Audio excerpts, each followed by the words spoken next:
How's it going, guys? It's Burgas here and welcome to another Call of Dragons video. Today I'm going to talk about Elio. Even though yesterday I make something like a reaction video over the announcement of this hero, today I actually get more in deep with this hero. And as an endgame mage player, I can definitely say, is this hero going to influence you if you're a mage main, and how much is going to influence you.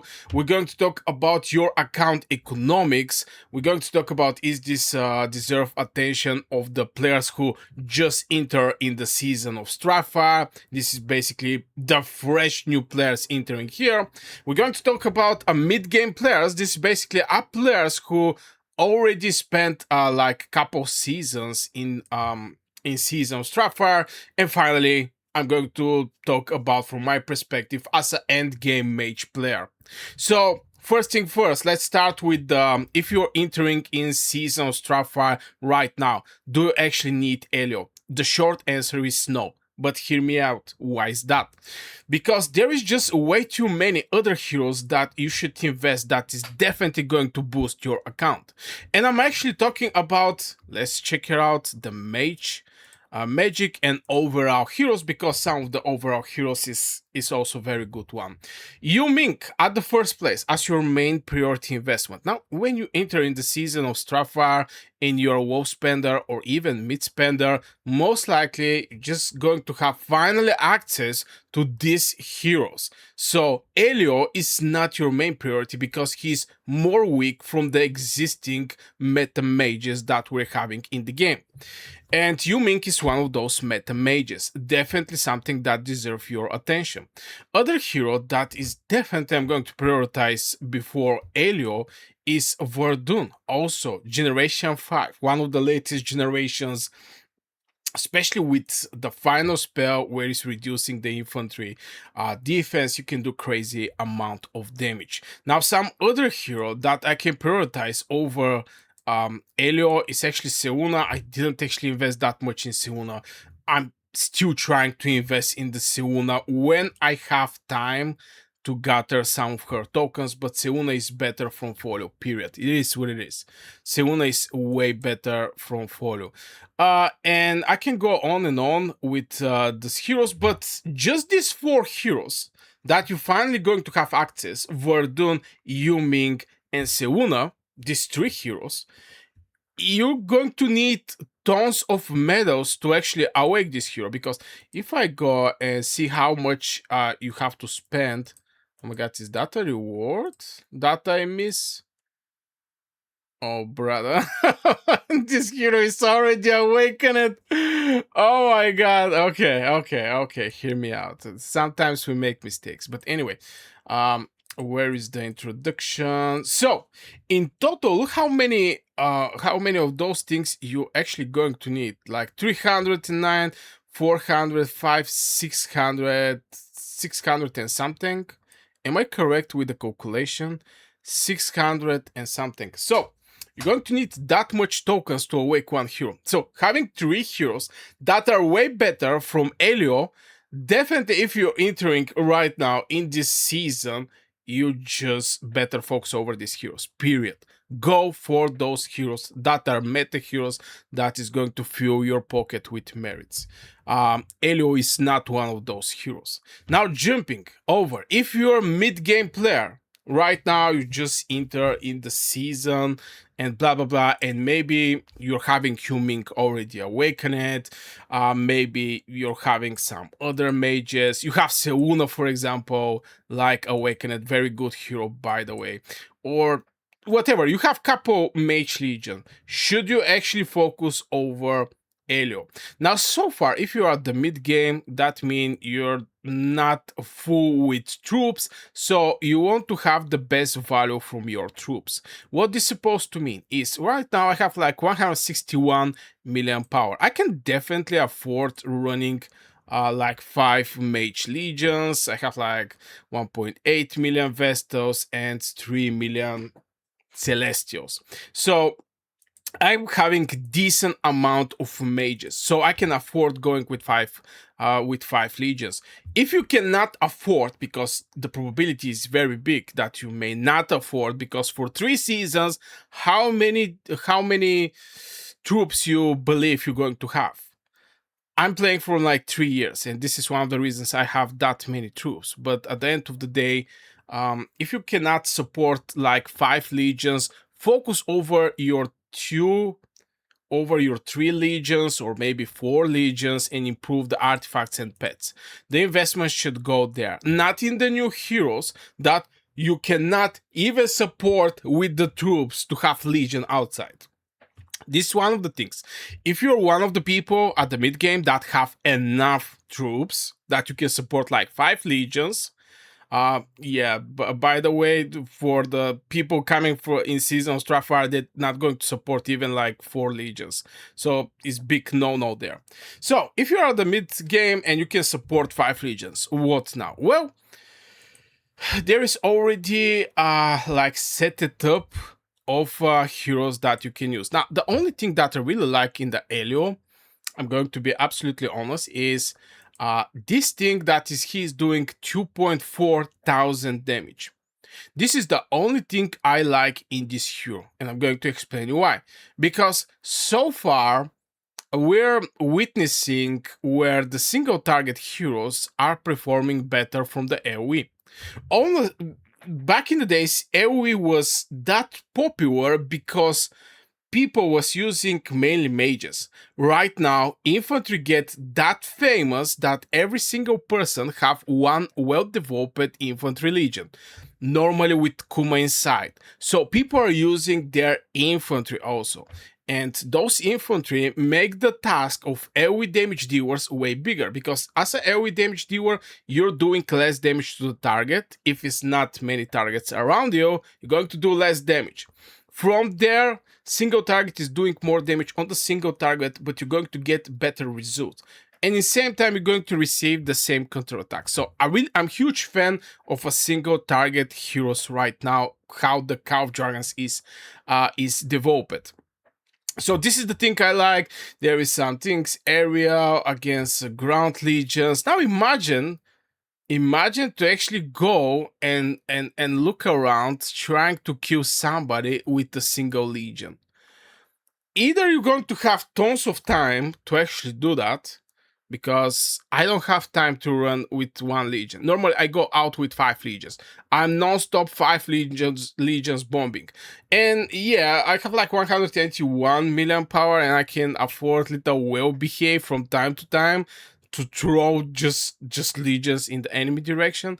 But in general, I will not going to be able to run with 1 legion. I mean, I'm able to do it, but I'll not do it because it's not efficient for my time. Better to go out with 5 legions. So this thing where I'm going to chase ground legions to do more damage is very, very nice. Don't get me wrong. Maybe some statue is going to be extremely valuable when you're fighting the runic statue and you have like 1 legion that you can enter inside. Maybe at this point is going to be good one, but in general, I don't see any other purpose of this legion at the end of the day. This one is increased legion attack, increased skill damage when flying magic legion. So here you're going to get more skill damage, which, you know, this skill damage can go up to 30%, which is a very decent. On top of that, you're getting like extra 10% more attack. This is a very good one, especially if you run it with the Celestials. So the second one is not something that I care that much. The first one I really like, the third one I really like, the second one I don't like. The fourth one is something like more cavalry related. I mean, I'll never get this 800 damage with my mages because I don't move that much with my mages, so I can generate this additional damage factor 800. This is purely for cavalry with those march speeds and etc. The only thing this spell can make me, it can make problem to my mages, because now my legions is going to have different march speed. I talked about in the previous video. You can go and check it out. It's on my channel. But anyway, this is more cavalry spell. So we're having like the first one and the third one as a good spells. Finally, Awaken it. Sometimes Awakening is a game changing. And I don't joke. I mean, look at the Awakening of Verdun. This bad boy is going to give you 20% hero skill damage when you awake, and when the field, the Legion has 100% chance to get basically one rune that is going to do AoE damage. But anyway, Elio, finally, when leading a flying Legion, where backup plan is activated, so basically in these 3 seconds, this is the time this thing is going to get activated. The Legion get aerial. If the Legion already has aerial, backup plan does 20% more damage, and the Legion gets 10% march speed. Now, what is aerial? Let's talk about it. Basically, here you're going to get drifting quote. When leading flying Legion, the Legion get aerial when located in the area that ground legions cannot reach. Now, this is ground legions that cannot reach. From what I understand, you have to be basically here. This is place where the ground units cannot reach. Also here, over these rocks, This is basic places where a ground unit cannot go at this place. That means a ground unit cannot actually cannot actually reach. Which again, this is going to be perfect for the runic statue. But this is the moment you're going to get this aerial.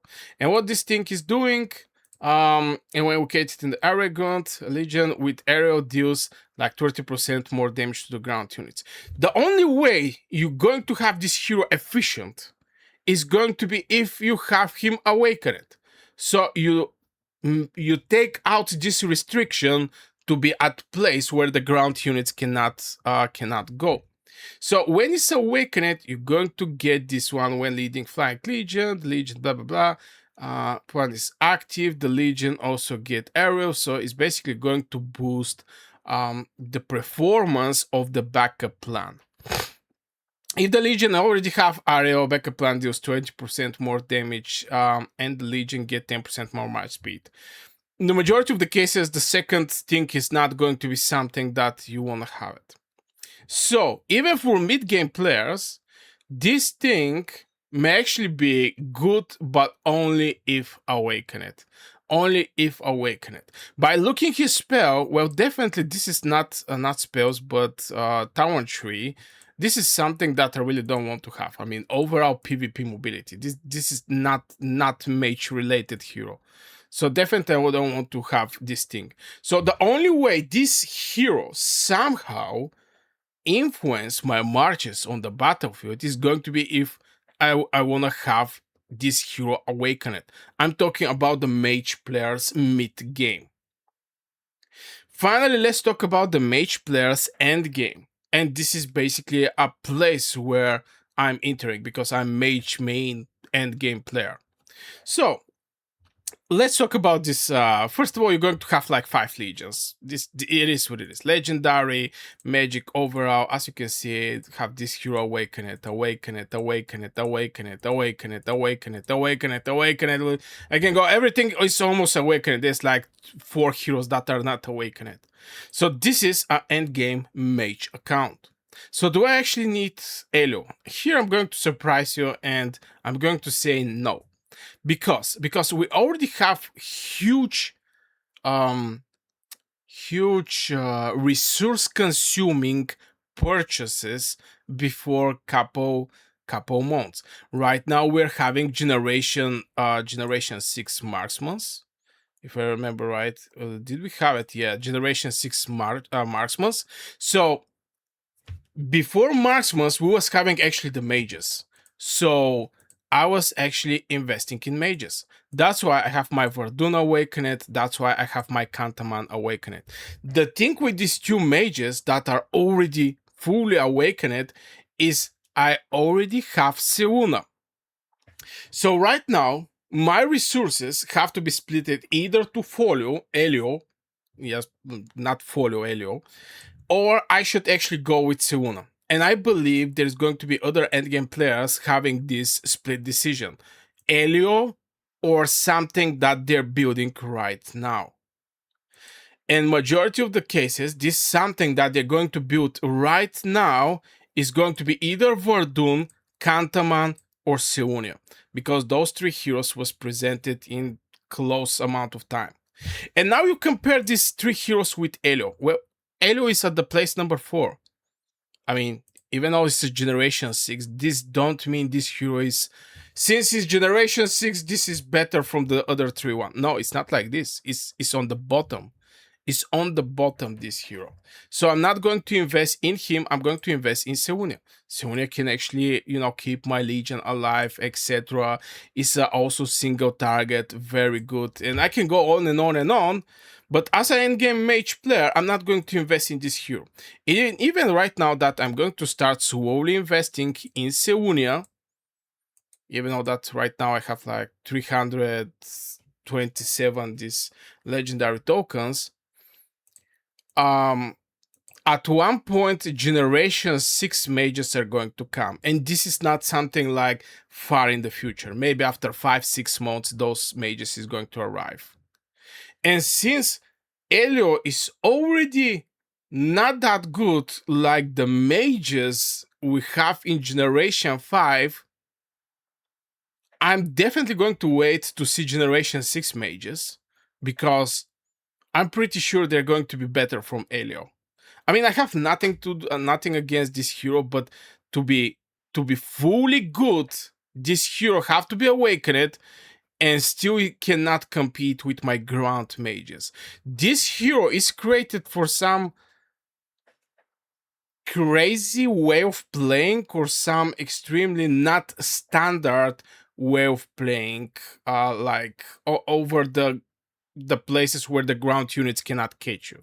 This maybe is going to be killing farms, maybe in the station ruins. I mean, there's a lot of places where the ground units cannot actually go. I mean, there's just so many places where you can. Okay, not that many places, but you can use at this spots this hero. And that's why I don't. Now, this is the only hero I didn't actually summon. To be fair, all of the other heroes are actually summoned or at least level 1. I was thinking, should I actually go and get this hero? But even if I get this hero, I'm not going to be able to, awake this hero. And if I awake this hero and make some tests to show you some results, this don't mean the moment you get this hero, you're going to awake this hero.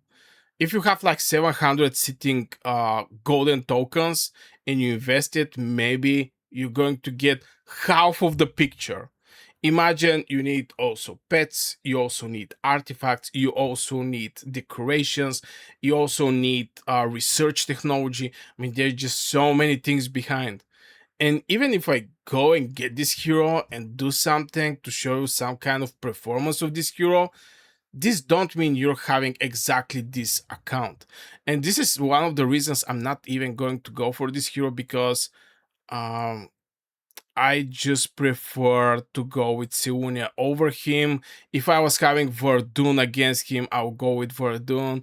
If I was having Kantaman against him, I'll go with Kantaman, because Kantaman is a very good rally leader, performing absolutely crazy good as a rally leader.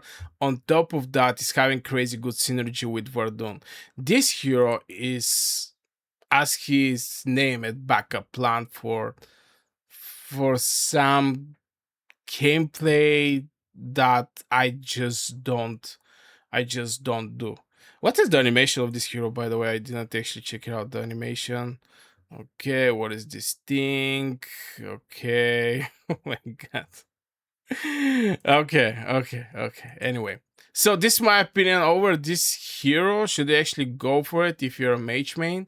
Now, the things with the cavalry one are completely different. I'm going to be honest, especially right now in Call of Dragons, Spring Warden is the way to go with cavalry. I spoke with many endgame cavalry players and they told me, yo, Burgas, I cannot afford the mana to spend to heal my ground cavalry. Not ground cavalry, but my melee range cavalry. This means League of Order and Wilderberg.